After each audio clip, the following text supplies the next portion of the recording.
జవ్వజకున్న అహాలీకున్న వజవ్వజనిల్లాహు తఆలా మిన్ ఫౌqi సబ'i సమావాత్.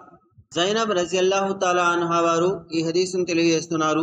మిమ్మల్ని ముహమ్మద్ సల్లల్లాహు అలైహి వసల్లం గారితో పెళ్లి చేయటం కోసము పెద్ద మనుషులు వచ్చారు, కానీ నా కోసము ఆకాశాల అవతల నుంచి అల్లాహ్ సుబ్హానహు వ తఆలా సందేశం పంపాడు అని చెప్పుకొని గర్వపడేవారు అని హదీసులో చెప్పడం జరుగుతుంది. అయితే ఇస్లాంలో అహంకారం నిషేధించడం జరిగింది. ముహమ్మద్ సల్లల్లాహు అలైహి వసల్లం గారు అన్నారు, అహంకారం అల్లాహ్ సుబ్హానహు వ తఆలా యొక్క దుప్పటి, దాన్ని ఎవరు లాగటానికి ప్రయత్నించకండి అని అన్నారు. గర్వం అనేది ఏదైతే ఉందో ఇది ప్రపంచానికి సంబంధించిన విషయము. ఒకళ్ళ మీద ఒకళ్ళు గర్వపడుతూ ఉంటారు, నాకు ఇంత ఎక్కువ ఉంది, నాకు ఇది లభించింది అన్న గర్వము ఇది సాధారణము. ప్రపంచం విషయము ప్రపంచం వరకు మాత్రమే పరిమితము. కానీ ఇదే మాట ఎప్పుడైతే ఇతరులకు నొప్పించే విధంగా ఉంటుందో, ఒకళ్ళని కించపరిచే విధంగా ఉంటుందో ఇది అహంకారానికి దారి తీస్తుంది. ఈ అహంకారము ఇస్లాంలో నిషేధము. మరి ముహమ్మద్ సల్లల్లాహు అలైహి వసల్లం గారి భార్యలు అందరినీ కూడా తమ ఇంటి వారు ముందుకొచ్చి మరి పెళ్లి చేపించారు. కానీ జైనబ్ రజియల్లాహు తఆలా అన్హా గారి కోసము 7 ఆకాశాల అవతల నుండి అల్లాహ్ సుబ్హానహు వ తఆలా వహీ పంపించాడు అని ఖురాన్లో గుర్తు చేయటం జరిగింది. ఏంటి సంగతి అనేది కనుక చూసుకున్నట్లయితే, జైద్ బిన్ హారిసా రజియల్లాహు తఆలా అన్హు గారు ఎప్పుడు ముహమ్మద్ సల్లల్లాహు అలైహి వసల్లం గారి దగ్గర ఉండేవారు.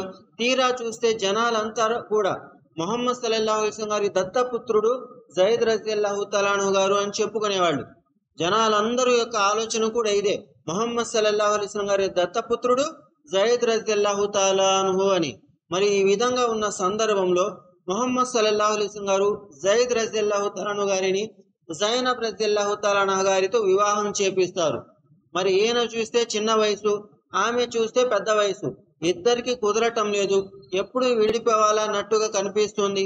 ముహమ్మద్ సల్లల్లాహు అలైహి వసల్లం గారు వాళ్ళ దగ్గరికి వెళ్ళి, లేదు లేదు మీరు కలిసి ఉండండి అని 1-2 సార్లు వాళ్ళకి బోధిస్తూ ఉన్నారు, నచ్చ చెప్తూ ఉన్నారు.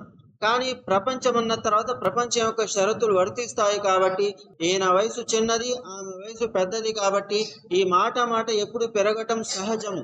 ఇవి తారాస్థాయికి చేరుకునేటప్పటికీ జైద్ రజియల్లాహు తఆలా అన్హు గారు విడాకులు ఇచ్చేస్తారు. అయితే ఏం జరుగుతుంది, అల్లాహ్ సుబ్హానహు వ తఆలా ఆకాశాల అవతల నుంచి సందేశం పంపిస్తాడు.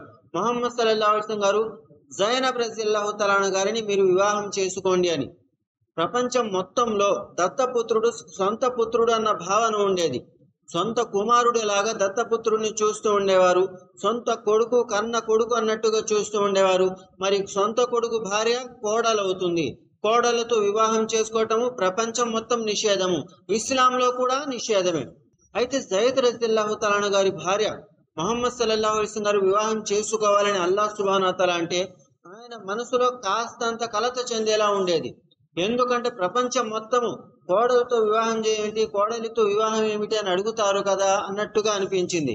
అల్లాహ్ సుబ్హానహు వ తఆలా ఆకాశాల నుంచి వహీ పంపించాడు. ముహమ్మద్ సల్లల్లాహు అలైహి వసల్లం గారు మీరు ఎవరికి భయపడుతున్నారు, వల్లాహు అహక్కు అన్ తఖ్షాహ్, అల్లాహ్ మాత్రమే భయపడటానికి ఎక్కువ అర్హత కలిగిన వాడు, కాబట్టి అల్లాహ్కు భయపడండి. ఈ వివాహం మేము నిర్ధారించాము, జైద్ ఎప్పుడైతే విడాకులు ఇస్తాడో మీరు వివాహం చేసుకోండి అని అల్లాహ్ సుబ్హానహు వ తఆలా ఖురాన్ గ్రంథంలో తెలియచేశాడు. అయితే అప్పటి నుంచి ముష్రికులు, కాఫిర్లు, యూదులు కోడలితో వివాహం చేసుకున్నారు అంటూనే ఉన్నారు. అయితే అల్లాహ్ సుబ్హానహు వ తఆలా అన్నాడు, వాళ్ళు ఏదైతే అంటారో దాని ఉపయోగం అంటూ ఏమీ లేదు. ఇది ఇస్లాం ధర్మము, ఈ ధర్మంలో అల్లాహ్ యొక్క షరియతు, అల్లాహ్ యొక్క చట్టాలు ఉంటాయి. వాళ్ళు ఏదో అనుకున్నారు కాబట్టి వాళ్ళ ప్రకారం మేమెందుకు వినాలి, మేము చెప్పినట్లు వాళ్ళు ఎలాగో వినరు. మరి అలాంటప్పుడు వాళ్ళు అలా అనుకుంటున్నారు కాబట్టి వాళ్ళు అన్నట్టుగా మేము ఇస్లాంలో కూడా అలాగే ఎందుకు భావించాలి. సొంత కుమారుడు వేరు, దత్తపుత్రుడు వేరు, ఇద్దరు వేరు వేరు, ఇద్దరికి ఆస్తిలో వారసత్వం రానే రాదు. సొంత కుమారుడికి మాత్రమే వస్తుంది, దత్తపుత్రుడికి రానే రాదు. అలాగే ఎవరైతే దత్తత తీసుకున్నారో ఆ కుటుంబం వాళ్ళు ఆడవాళ్ళు ఎవరైనా ఉన్నట్లయితే ఈ పిల్లవాడు దత్తపుత్రుడు యుక్త వయసుకు వచ్చే లోపు పరదా పాటించటం తప్పనిసరి. కన్న కొడుకుతో పరదా అవసరం లేదు, కానీ దత్తపుత్రుడితో పరదా పాటించడం తప్పనిసరి.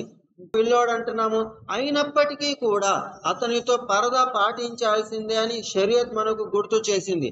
కాబట్టి ఏదైతే మిగతా ధర్మాల వాళ్ళు ఏదైతే భావిస్తూ ఉంటారో, ఏదైతే అనుకుంటూ ఉంటారో అలా మనం అనుకోవచ్చా అంటే అనుకోవటానికి లేదు. మనం ఏదైతే అనుకుంటామో వాళ్ళు ఎలాగో అనుకోరు. మరి వాళ్ళు అనుకునేది మనం అనుకోవచ్చు అంటే అనుమతి లేనే లేదు. కాబట్టి అల్లాహ్ సుబ్హానహు వ తఆలా ఆకాశాల నుంచి ఏం సందేశం పంపించాడు?